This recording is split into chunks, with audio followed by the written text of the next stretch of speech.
thank you very much for the invite to come here today. My talk is on system integration, and a small aspect of that is integrating the various components that one might have in order to put my electronic device somewhere, my thing, that will enable me to communicate information from my thing to my actuator or to my processor of that data.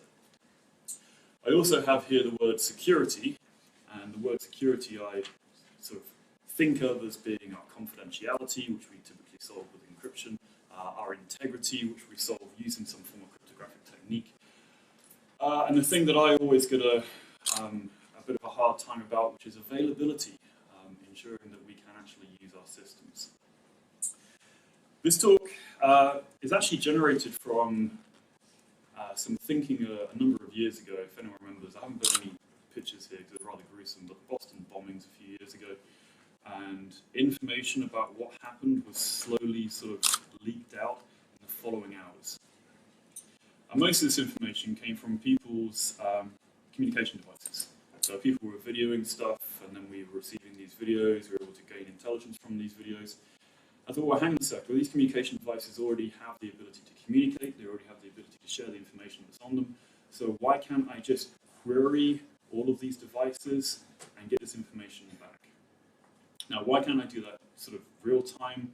And actually, why can't I actuate, why can't I make decisions real time in a much faster process than I can at the moment? Now, of course, being able to do that leads you to think, well, what are the security vulnerabilities of doing that? And of course, there are many. Some of which I may well cover today.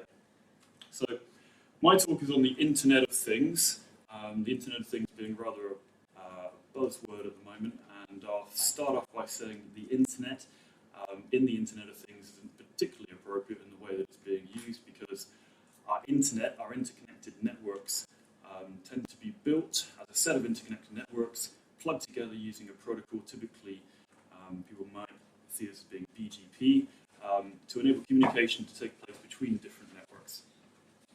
We don't yet have networks of things communicating through networks of things, or you could argue with me with regards to routers being things. Okay, I'll take that back. But my things on the bottom there, I've generated some pictures, and the pictures that have this sort of curved edge, these are my sensors, these are my communicating devices. So this is going to sense something in the environment. And then the picture that is of some gears, these are things that I refer to as being an actuator, and these are things that are actually going to do something. I'll give you some examples of these in a little while. So my sensors may well be able to sense stuff like data, temperature, light, sound, video, number of people, heart rate.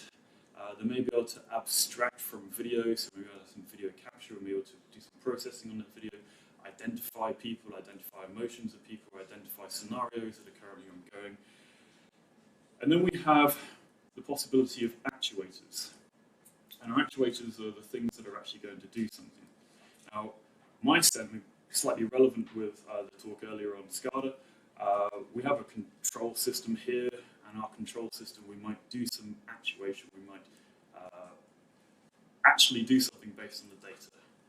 Now, that might be, very simply, it's getting too hot, turn the air conditioning on. It might be, well, do you know what, there's loads of people stood in the queue at the airport to get a taxi, we're going to call more taxis to come and pick up these people. It might be to do things like, and this is where we start to talk about critical national infrastructure, let's reroute our electricity, let's pull our electricity into the country from a different source, let's reroute our water. It may be, let's adapt our communications network. Now, those things, if we happen to automate these processes, that's where we have an interesting problem of ensuring that that automation, that action is valid. So, I'll just make this point again. My Internet